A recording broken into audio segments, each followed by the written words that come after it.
Intro. Throughout the 1800s is when most modern economic and political systems took shape, with ideas such as communism, socialism, and capitalism becoming much more pronounced as concepts during this era of industrial revolution. These ideas were popularized by the many philosophers of the Industrial Revolution.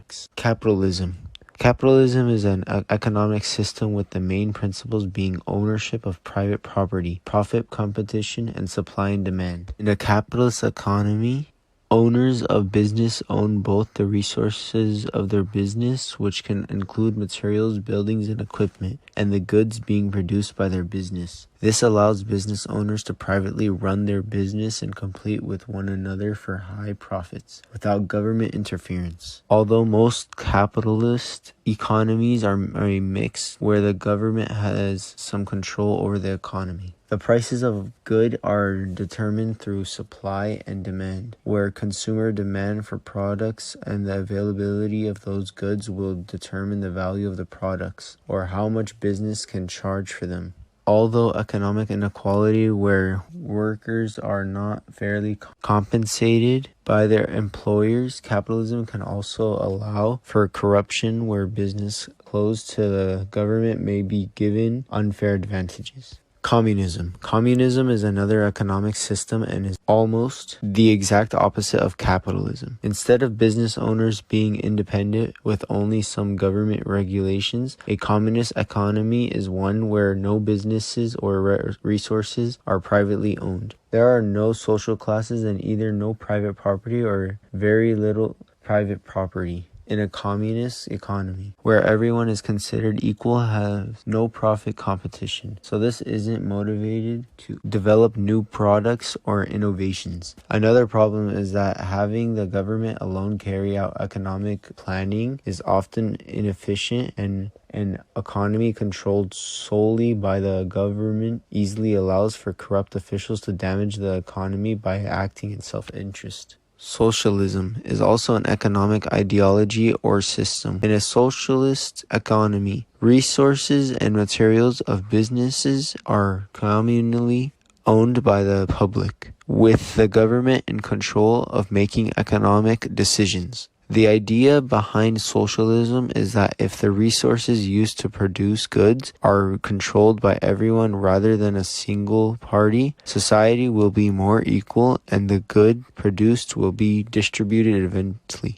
A socialist economy focuses on the principle of production for use rather than profit, and this means goods are made not to be solely for a profit, but to be available for people to use. In fact, some goods and services such as food and healthcare are provided for free by the government. Socialism actually predates communism and allows for the ownership of private property outside of production resources, unlike communism.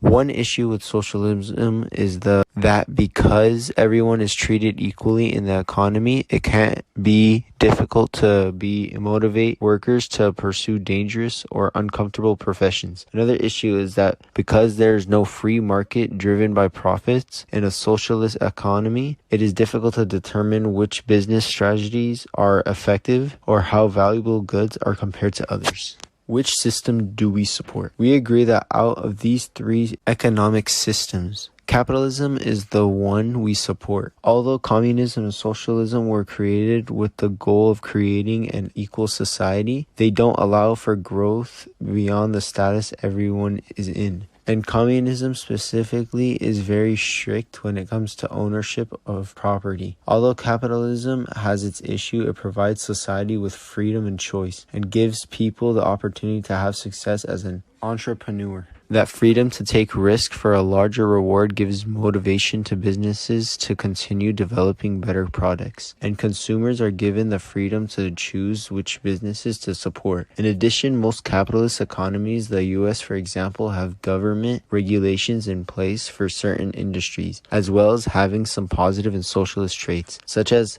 social services. This allows for an economy with the best of both worlds, even if it's primarily capitalist. Adam Smith. Adam Smith was an 18th century Scottish philosopher. He is considered the father of modern economics. Smith is most famous for his book, in 1776, The Wealth of Nations. In his book, Smith popularized many of the ideas that forms the basis for classical economics. Other economists built on Smith's work to solidify classical economic theory. Smith's ideas are evident in the work of David Ricardo and Karl Marx. Smith's work discusses the evolution of human society from a hunter stage without property rights or fixed residences to nomadic agriculture with shifting residence, a feudal society where laws and property rights are established to protect privileged classes. Finally, modern society is characterized by laissez fair or free markets where new institutions are established to conduct market transactions. Thomas Malthus. Thomas Malthus was an 18th century British philosopher and economist noted for the Malthusian growth model, an exponential formula used to project population growth. The theory states that food production will not be able to keep up with growth in the human population, resulting in disease, famine, war, and calamity. Thomas Malthus and Charles Lyell were two figures who influenced the theories of Charles Darwin. Malthus argued that there were never enough food to keep up with human population growth, so humans would always have to suffer from famine and misery.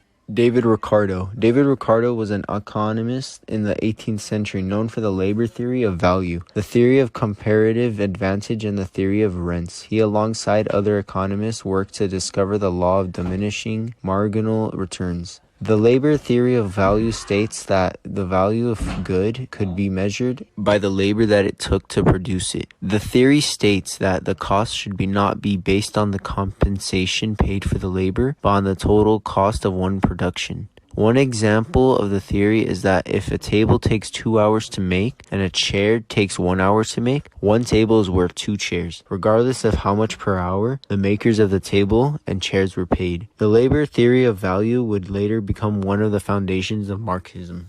Jeremy Bentham. British economist and philosopher Jeremy Bentham is widely regarded as founder of classical altruism. Altruism being the doctrine that an action is right insofar as it promotes happiness, and that the greatest happiness of the greater number should be the guiding principle of conduct. He published an introduction to the principles of morals and legislation, in which he stated that the object of all legislation must be the greatest happiness of the greatest number. In his book, he also defined utility, to which he described as the property in any object whereby it tends to produce pleasure, good, or happiness, or to prevent the happening of mischief, pain, evil, or unhappiness to the party whose interest is considered. John Stuart Mill. British philosopher, economist, and politician with many controversial beliefs. He was a firm believer in altruism, as well as advocating for rights when he compared the rights of women to that of the slave. His later writing suggested leaning more towards socialism than a free marketplace, as what he originally supported. Many of his beliefs were influenced by that of Jeremy Bentham, an acquaintance of John Stuart Mill's father, James Mill. Welsh manufacturer and philanthropist, he was best known for his model textile factory and village at New Lanark in Scotland. Owen saw his employees as every bit as important to the success of his enterprise as the machines he owned. By examining work methods and conditions and seeking to improve these, he is justifiably claimed as a father of personnel management. So he immediately withdrew from accepting any further children from the poorhouse and raised the minimum age of employment to 10. He also banned the beating of the children, but Owen was a businessman above all else. He made no changes to employment conditions if they couldn't be justified as economic. Karl Marx. Karl Marx was a German philosopher, economist, historian, sociologist, political theorist, journalist, critic of political economy, and socialist revolutionary. He published the Communist Manifesto in 1848, the most celebrated pamphlet in the history of socialist movement. He also was the author of the movement's most important book, Das Kapital. These writings and other by Marx form the basis of the body of thought and believer known as Marxism. Conclusion: To conclude, all the people believed in different things. Some believed in communism, some believed in socialism, and some believed in capitalism. Even though these people believed in capitalism, communism, and socialism, they still did some good things for the Industrial Revolution.